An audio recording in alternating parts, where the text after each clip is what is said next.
I remember the exact moment the notification popped up on my phone. It was a Tuesday evening in late October, the kind of crisp night where the leaves crunch underfoot and the air smells like wood smoke from someone's backyard fire pit. I was sitting in the living room of my small rental house on Elm Street in this quiet suburb of Milford, Ohio. Population just under 10, the sort of place where everyone knows your name, but nobody pries too deep. The house was one of those older two-story colonials with creaky wooden floors and a wraparound porch that overlooked a row of identical lawns. I'd moved here 6 months ago after a messy divorce, looking for a fresh start away from the city noise. My phone buzzed on the coffee table, cutting through the low hum of the TV. I glanced down expecting a text from work, or maybe my sister checking in. Instead, it was an alert from the home security app. Motion detected in upstairs hallway, 8:47 p.m.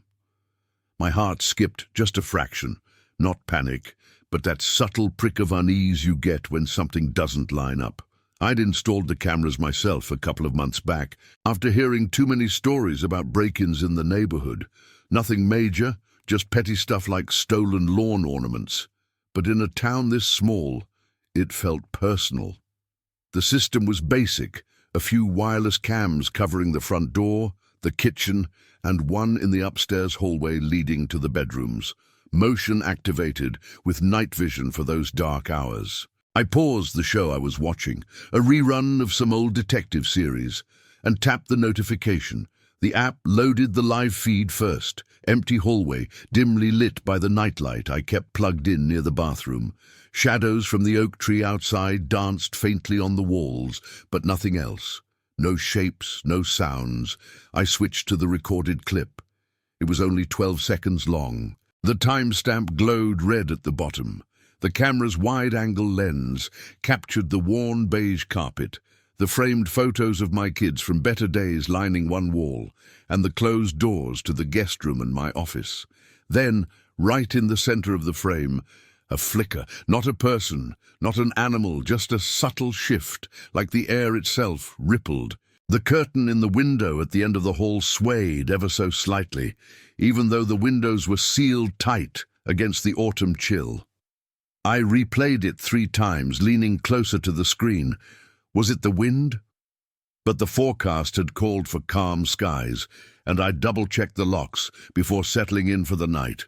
The guest room door, which I'd left ajar that morning after grabbing a box of old files, now looked fully closed in the footage. Or was it? The angle made it hard to tell. I shook my head, telling myself it was nothing. Probably a glitch, or one of those delivery drones buzzing too close to the house. Milford had gotten a bunch of those Amazon lockers downtown, but the suburbs were still old school, porch deliveries and neighbors waving from their driveways. I set the phone down and tried to focus on the TV, but my eyes kept drifting back. The house felt heavier somehow, the silence pressing in from the corners. Upstairs, the floorboards had a way of settling at night, little pops and groans that echoed through the vents. I'd grown used to them, chalking it up to the age of the place, built in the 50s, with a foundation that shifted just enough to keep things interesting. My routine had settled into a comfortable rhythm.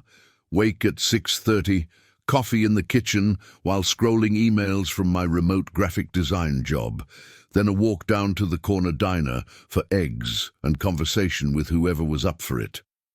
Mornings were quiet. The street lined with minivans and kids heading to the bus stop. Afternoons, I'd hole up in the office, the window overlooking the backyard where the maple leaves were turning that deep rust red. But that night, after the alert, I couldn't shake the itch at the back of my mind. I muted the TV and listened. The clock on the mantel ticked steadily. 8:55 now. From the kitchen, the fridge hummed its familiar drone. Outside, a car passed slowly on Elm Street, headlights sweeping across the curtains. I stood up, stretching my legs, and decided to check it myself. No big deal, just to ease the nagging doubt. The stairs creaked under my weight as I climbed, each step deliberate. The upstairs hallway smelled faintly of dust and the lavender air freshener I'd hung in the bathroom. I flicked on the light switch, overhead bulb buzzing to life, and scanned the space. Everything looked normal. The photos were straight, the doors as I'd left them. I pushed open the guest room door, peering inside. Empty bed, dust motes floating in the beam from the hallway light. The window was shut, latch secure. No footprints on the carpet, no signs of disturbance. I even knelt down, running my hand along the floor, cool and still. Down the hall, my office door was cracked open, just like always.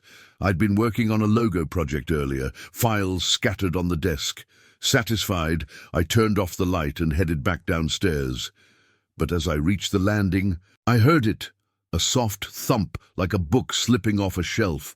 It came from above, faint but unmistakable. I froze, hand on the banister. The house was settling again, I told myself. Old houses do that. But my pulse quickened anyway, a low thrum in my ears. I waited, breath held, for another sound. Nothing, just the distant whoosh of traffic from the highway a mile out, where the truckers rumbled through Milford on their way to Cleveland. I returned to the couch, but sleep didn't come easy that night. I lay there in the dark, phone on my chest, the app open to the live feed. The hallway stared back, empty and watchful. The next morning I reviewed the footage again over breakfast. That ripple in the air, it was there, undeniable now in the daylight. And the curtain. It hadn't moved like that since the last storm 2 weeks ago. I dismissed it as a draft, maybe from the attic fan I hadn't used in months. Work pulled me in, deadlines stacking up, and the suburbs routine wrapped around me like a blanket. Waving to Mrs. Hargrove as she watered her mums, stopping at the gas station for a coffee where the clerk, Tom, always asked about the Browns' chances this season. Life in Milford moved slow, predictable. But as I sat at my desk that afternoon, glancing at the camera feed out of habit, I noticed the timestamp on the previous night's clip had shifted. No, that couldn't be right. I'd watched it end at 8:47:12. Now it showed 8:47:18. 6 extra seconds, grainy and black like the camera had glitched out.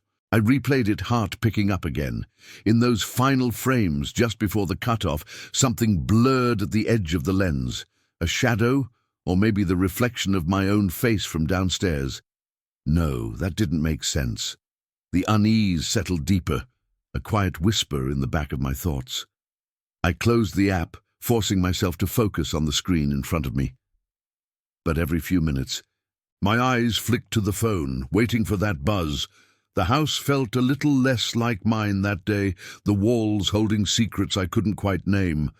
The days blurred into a tentative normalcy after that first alert, but the house on Elm Street began to feel like a character in its own right, watching, waiting, with its own unspoken rhythms.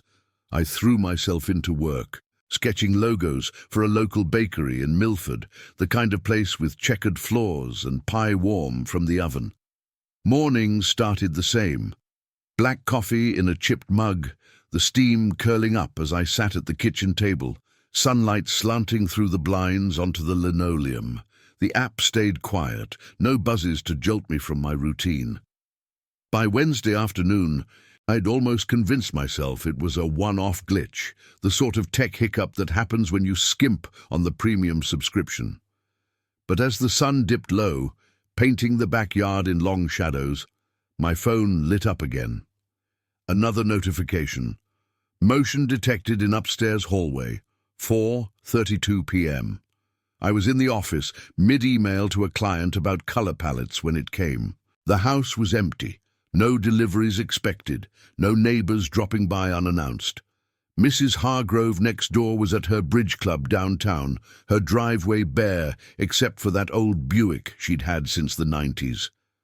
I tapped the screen, pulse steady but aware, like stepping onto a porch board you know might creak. The live feed showed the hallway as before, still, bathed in the soft glow of afternoon light filtering through the window. I switched to the clip. 10 seconds this time. The timestamp rolled. 4:32:03 to 4:32:13. There it was again, that subtle ripple, centered in the frame, like heat haze on a summer road, but indoors impossible. The curtain didn't move, but something about the air felt off, denser. And the guest room door, in the footage, it swung inward by a fraction, slow and deliberate, before easing back. I'd left it closed that morning, hadn't I? After tidying up the files, I'd pulled it shut to keep the dust from settling on the bedspread. I paused the video, rewinding to the start. No wind outside. The maple leaves hung limp in the breezeless air. The camera was mounted high on the wall, wired into the outlet. No loose connections I'd noticed during setup. I stood, chair scraping against the hardwood, and climbed the stairs again. The air up there carried that faint mustiness, like forgotten laundry in a drawer. I pushed the guest room door. It was ajar now, just an inch, enough to let a sliver of light spill across the carpet. Inside, everything seemed untouched. The quilt folded neatly, the nightstand with its stack of unread paperbacks from the library sale. I stepped in, scanning the corners. The closet door latched. No drafts from the window. The seal was tight, cork fresh from when the landlord had it inspected last spring. Back in the hallway, I checked my office door, wide open, papers shuffled slightly on the desk. Had I left it that way? My mind replayed the morning. Coffee, emails, a quick sweep of the rooms before settling in. It was possible I'd bumped it, distracted by a call from my ex about the kids' school schedules.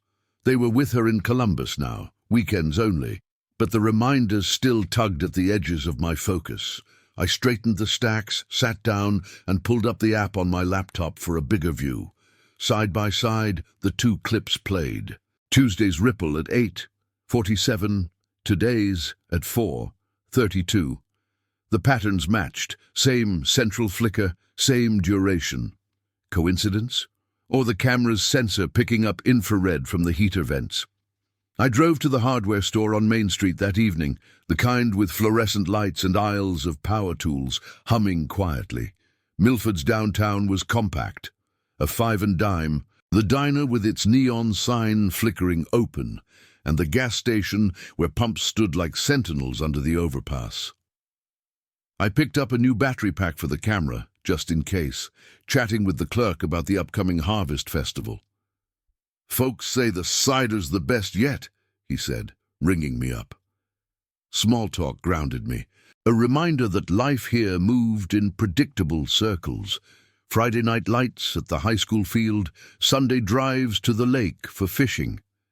Back home, I swapped the battery under the fixture, the ladder wobbling slightly on the uneven floor. The feed refreshed crisp and clear. Satisfied, I headed to the kitchen for dinner. Leftover chili from the slow cooker, heated on the stove while the radio played classic rock from the Cleveland station. The house settled into evening hush, the kind where you can hear the fridge cycle on and the distant train whistle from the tracks beyond the suburbs. I ate at the table, scrolling through neighborhood forums on my phone. Nothing about break-ins. Just posts about leaf pickup schedules and a lost cat in the next block over. Reassuring, in a way. Sleep came fitfully that night, the upstairs quiet, but for the occasional sigh of the foundation. Around 2:17 a.m., my phone vibrated on the nightstand. Soft, insistent. I groped for it, eyes bleary, heart thudding before my brain caught up. Motion detected in upstairs hallway. Again. The clock glowed red. 2:17 exactly. I sat up, the sheets tangling around my legs, and opened the app in the dark. Live feed, empty. Clip, 8 seconds. The ripple was there, sharper this time, almost like a silhouette dissolving into the air. And at the end, as the frame froze, the office door, my office door, creaked open wider, revealing a glimpse of the desk lamp I'd turned off hours ago. But in the footage, its switch was flipped, a faint orange glow spilling out. I didn't go upstairs. Not then. Instead, I lay back, staring at the ceiling fan's lazy spin, the blades cutting shadows across the popcorn texture. Was it me? Sleepwalking, maybe, from the stress of the divorce still lingering like a bad dream. I'd read about it once, how the mind plays tricks in quiet places. Or the house itself. Old wiring, faulty sensors picking up electromagnetic hum from the power lines out back. Milford had those buried cables, remnants from an upgrade in the 80s, but they could interfere. Rational explanations stacked up in my head, but they didn't settle the knot in my chest. By morning, Thursday, I avoided the app altogether, leaving my phone on silent while I walked to the diner. The air was sharp, carrying the scent of damp earth from last night's dew. At the counter, I ordered the usual: 2 eggs over easy, toast and coffee, nodding to the regulars.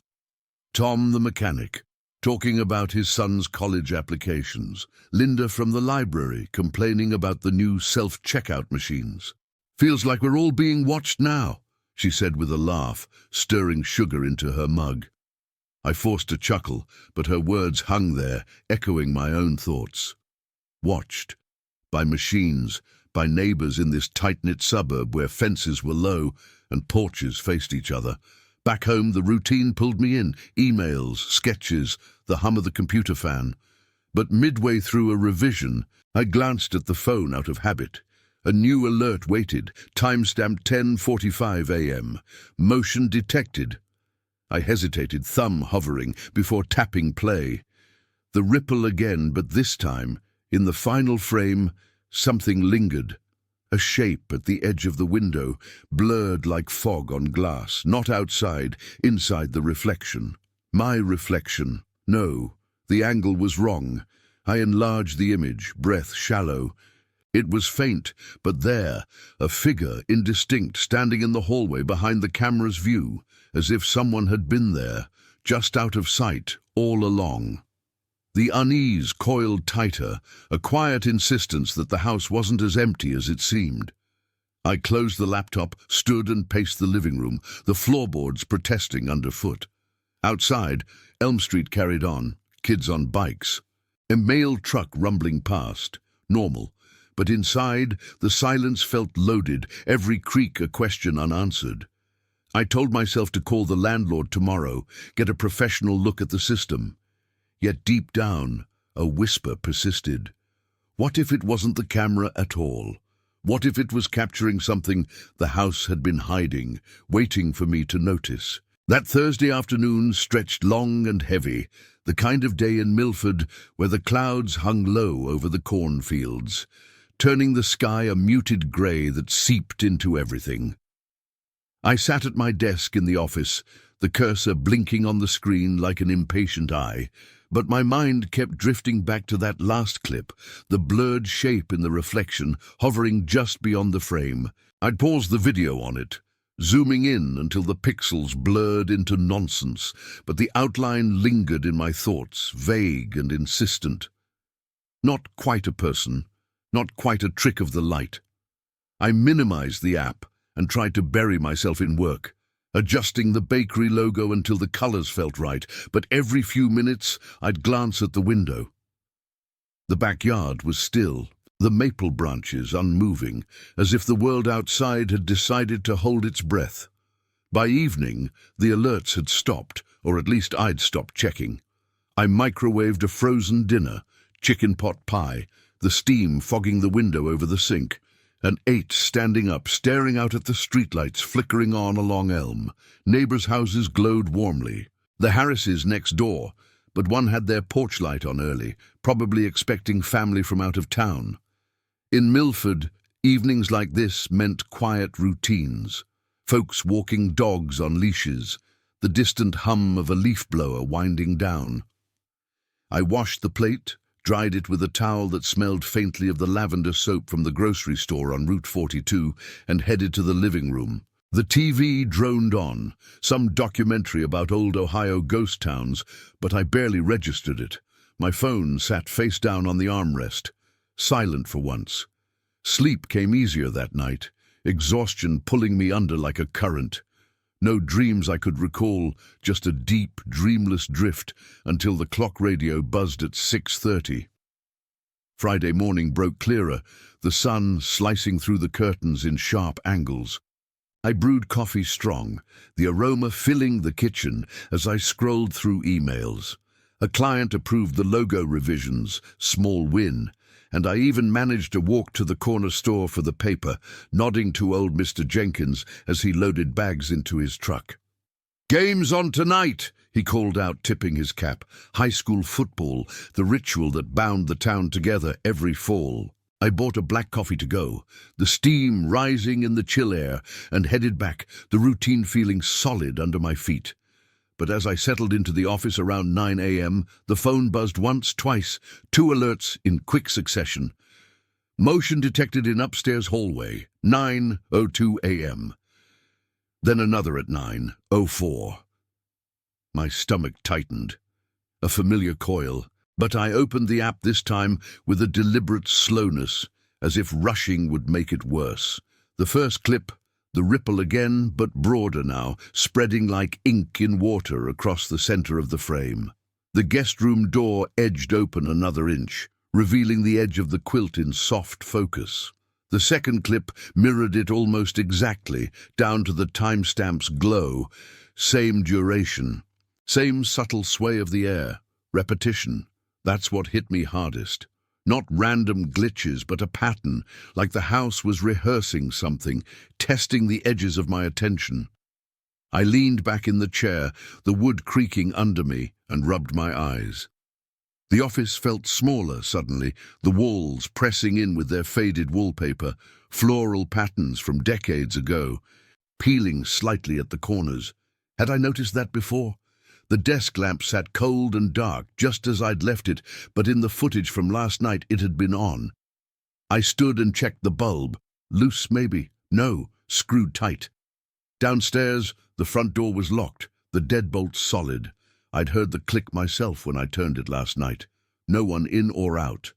Isolation crept in then. Not the loud kind from city apartments, but the quiet sort of a suburb where houses stand shoulder to shoulder, yet feel miles apart. Mrs. Hargrove's radio played faintly through the shared wall, some talk show about local recipes, but it only amplified the emptiness upstairs. I decided to investigate properly, no half measures. Grabbing a flashlight from the kitchen drawer, the one with the rubber grip from the hardware store, I climbed the stairs, each step echoing louder than usual. The hallway light was off, the air cooler up here, carrying that persistent mustiness like old books in an attic. I flicked on the overhead and walked the length of it, beams sweeping the carpet for scuffs, the walls for smudges. Nothing. The guest room door hung ajar again, exactly as in the clip, and when I pushed it wide, the room stared back unchanged. Bed made, nightstand dust-free from my cleaning yesterday. But as I turned to leave, a draft whispered past my ankle, cool, fleeting, from nowhere. The window was sealed. I checked the latch twice, my fingers tracing the metal. In my office, the papers on the desk were askew, a corner of the logo sketch curling up as if breathed on. I hadn't touched them since morning. Sitting down, I pulled up the app on the laptop, syncing the feeds.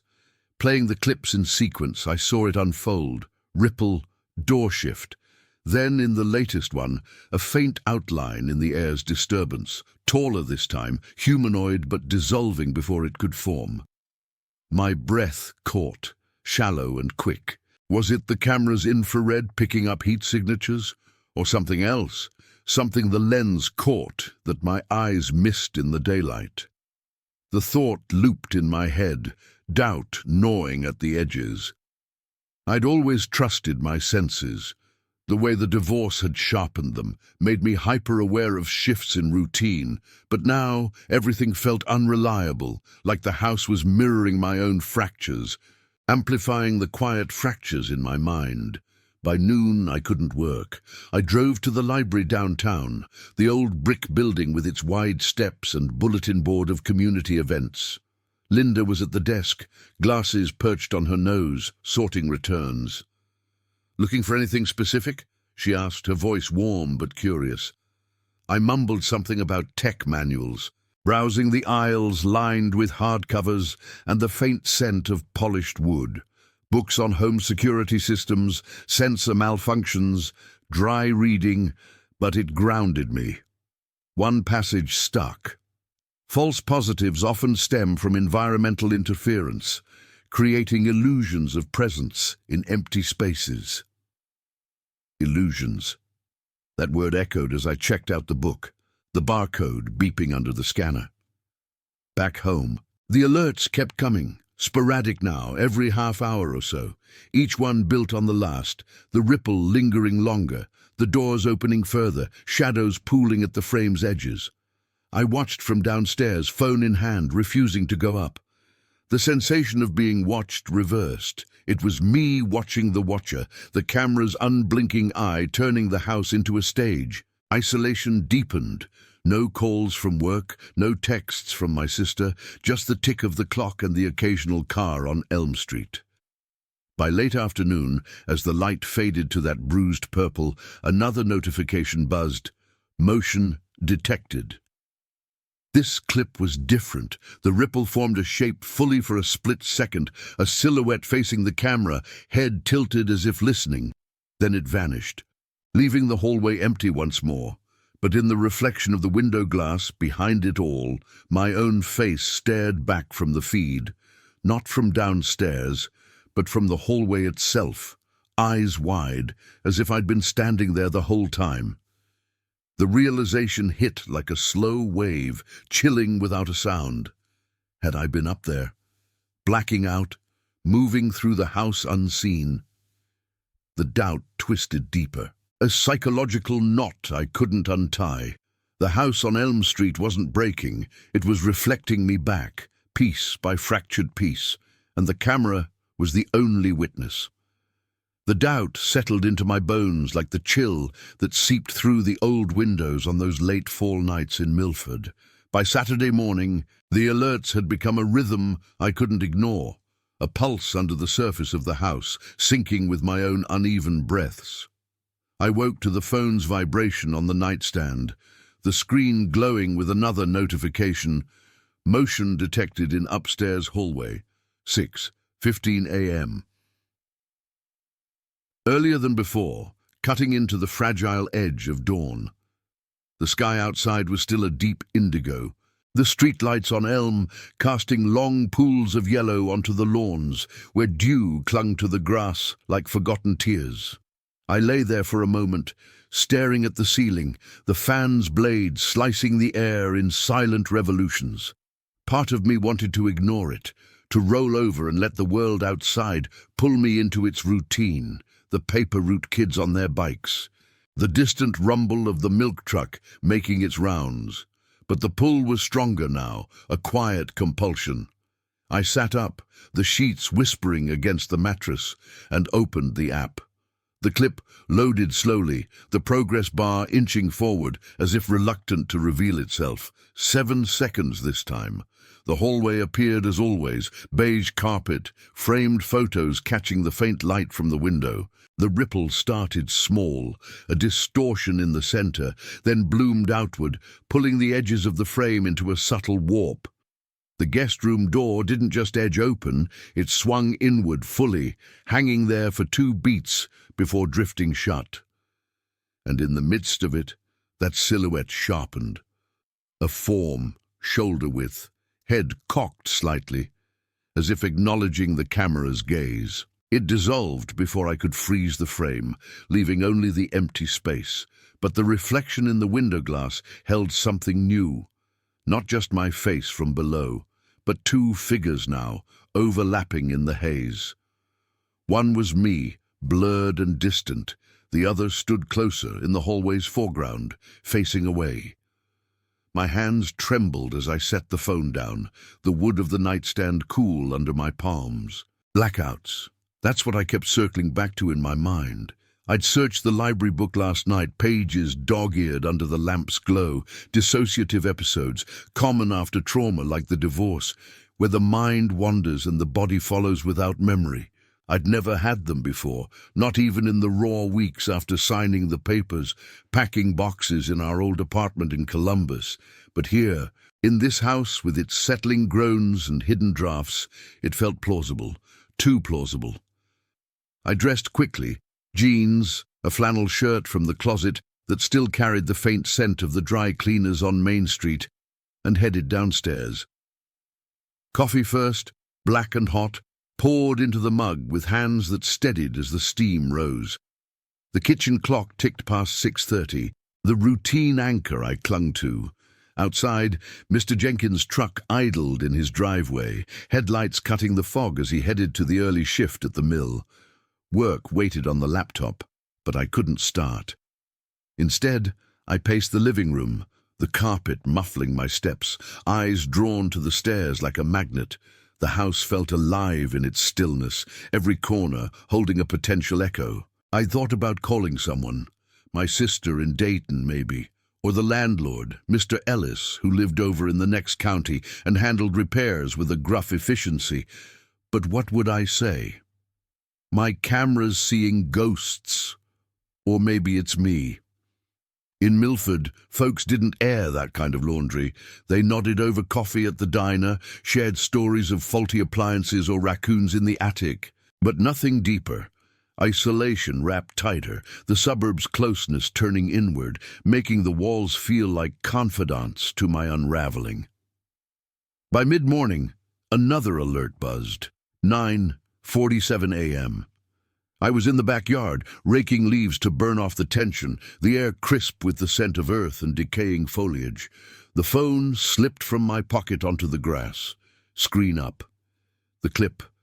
The ripple again. But now it lingered, the silhouette turning slowly as if pivoting toward the lens. The office door creaked open in tandem, the desk lamp flickering on, not steadily, but in a stutter, like a heartbeat. And the reflection, 3 figures now, layered in the glass, each one a variation of myself, standing, sitting, watching. I dropped the rake, the metal clanging against the patio stones, and retreated inside, locking the back door out of habit. The kitchen felt safer, smaller, with its familiar counters, and the calendar on the fridge marking nothing but work deadlines and the kids' next visit.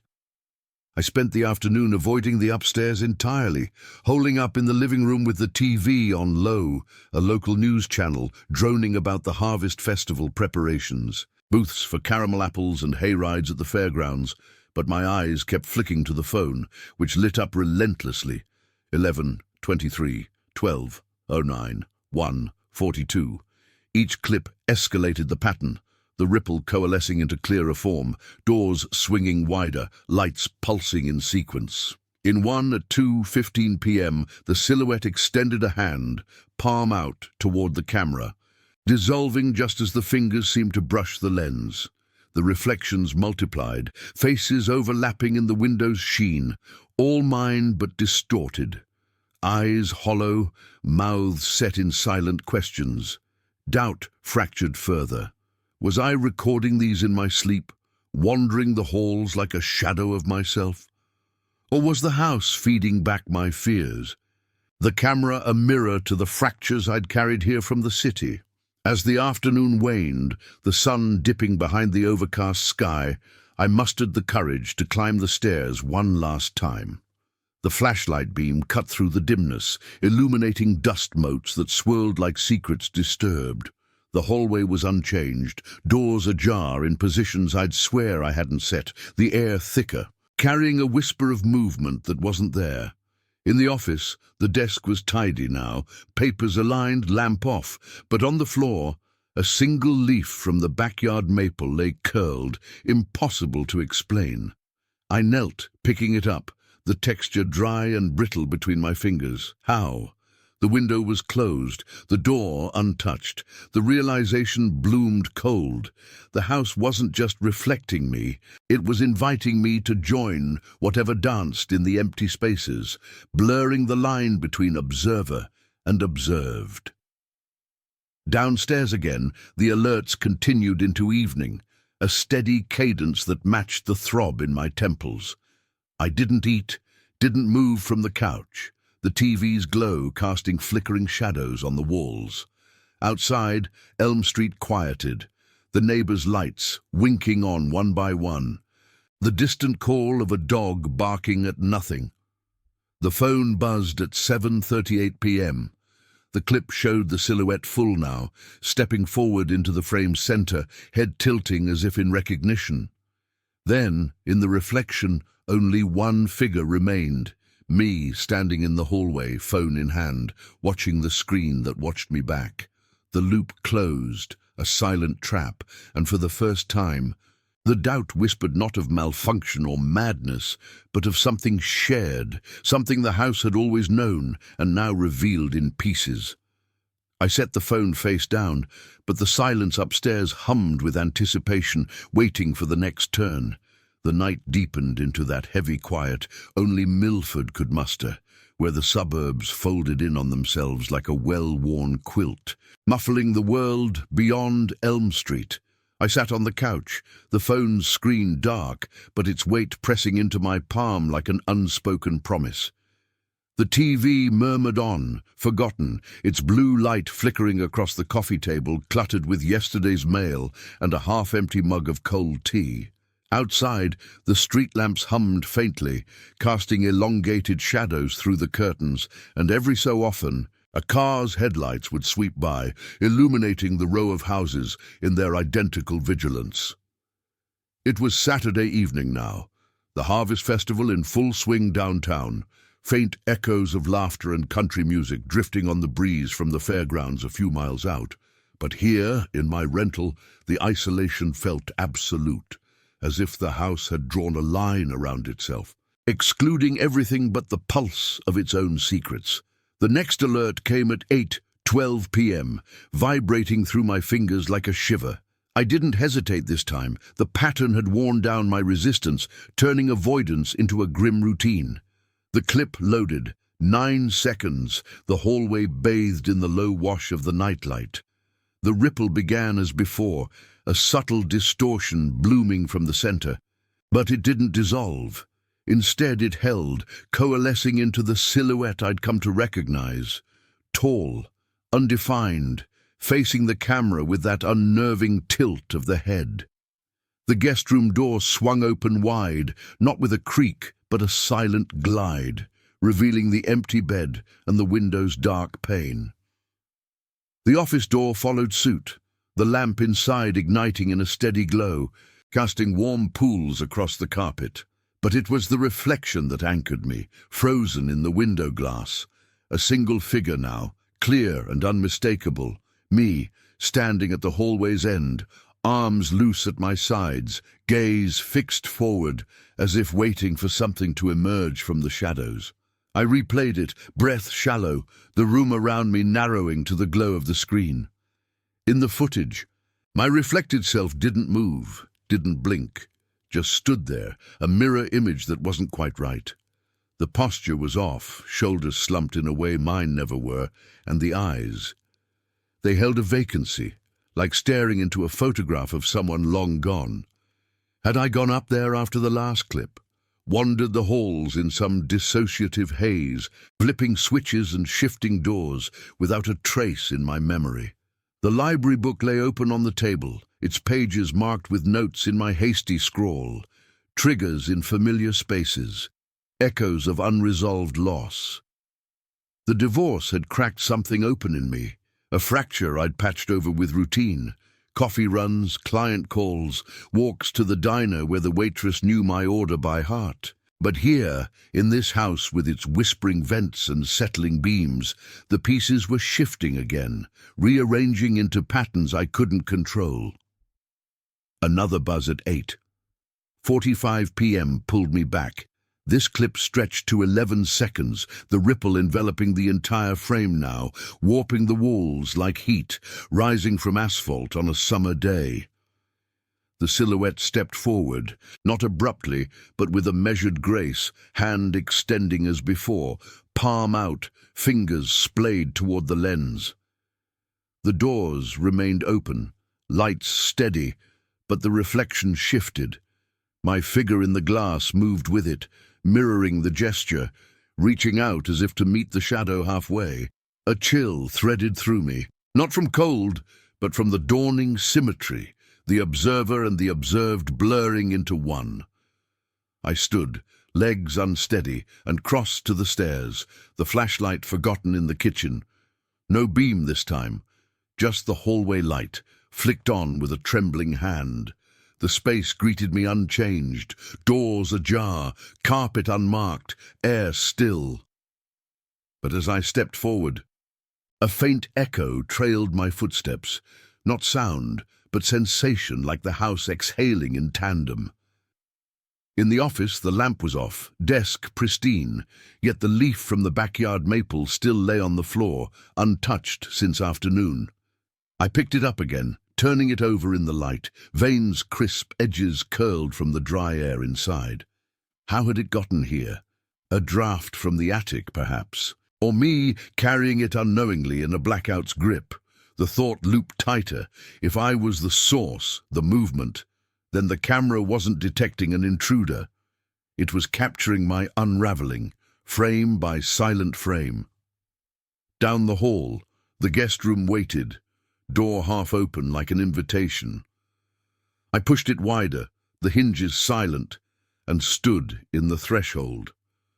The bed's quilt bore a faint impression, as if weight had pressed there recently, a body settling, rising without a trace. My body. The reflection in the window showed only the backyard's dark outline, the maple tree a skeletal sentinel. But for a split second as I stared, another layer flickered, myself lying on the bed, eyes closed, chest rising in even rhythm. The revelation settled then, not with a crash, but a quiet unfolding, like fog lifting to reveal the shape beneath. This house wasn't haunted by spirits or faulty tech. It was echoing me, amplifying the fragments I'd brought here, the sleepless nights after the divorce, the what-ifs about the kids, the hollow routine of small-town life masking deeper voids. The camera, impartial witness, stripped away the illusions, showing how I'd been moving through my own emptiness all along, unseen even by myself. Isolation wasn't the suburbs' doing. It was mine, the walls a canvas for projections I couldn't face.